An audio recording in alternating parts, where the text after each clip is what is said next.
Paborito mo rin ba ang bibingka? Nako, kahit araw-araw nga ay pwede ka nang makakain ng bibingka. So ngayong araw nga ay tuturuan kita kung paano ba gumawa ng mas madali at mas mabilis na bibingka. Bali ngayong araw nga po ay magluluto tayo ng bibingka sa air fryer. Nakitang-kita nyo naman na sobrang perpekto. So tara, samahan mo na ako magluto.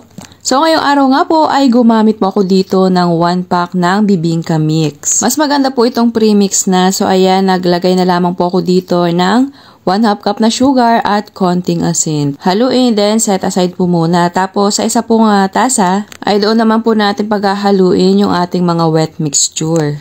Bali, naglagay po ako dito ng 2 medium eggs. Tapos, nagtunaw na nga rin po ako dito ng butter. At naglagay po ako dito ng tubig. Bali, ito po ay hahaluin na lamang po nating mabuti. Then, ihahalo na po natin dito nga po sa ating pinakang dry ingredients. Ang kagandahan po dito sa bibingka natin ngayong araw ay hindi ganoon kahirap lutuin. Kasi nga po, lulutuin po natin ito sa air fryer na talaga namang mas mapapabilis at mas mapapadali kayo. So, kailangan lamang po natin itong haluing mabuti hanggang sa maging ganito na po kapino yung ating mixture. Tapos dito nga po sa aking bilog na lanera ay nilagyan ko po siya ng dahon ng saging. Kung wala naman pong available na dahon ng saging, pwede pong parchment paper ang inyong gamitin or pwede rin naman na pahidan nyo na lang po ng mantika yung inyong paglulutuan para hindi naman po maging madikit yung inyo pong bibingka. So ayan, inilagay ko na nga po dito yung ating bibingka mixture. Bale, yung ganun po kadami ay hinati ko po sa 2 para naman po siguradong lutong-luto ito doon sa ating air fryer. At syempre po sa bibingka, hindi mawawala yung itlog na maalat. Basta merong itlog na maalat para sa akin bibingka special na yan.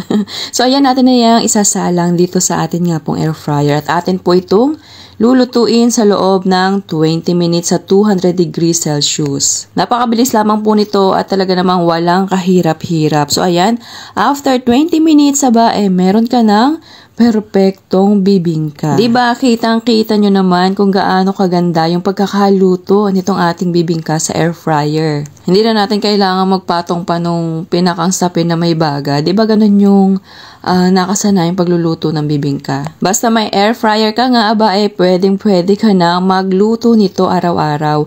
So ayan, naglagay pa ako ng keso at after nyan, pwede na tayong mag-slice dyan. Feeling ko nga mauubos ko talaga itong isang buo dahil naku guys, napakaganda ng pagkakaluto natin dito at saka ang sarap niya. Kaya subukan nyo rin gumawa ng bibingka na gamit yung bibingka powder mix tapos lutuin nyo rin sa air fryer. Makakatikim ka na ng bibingka na hindi ka pinagpapawisan. Serve and enjoy!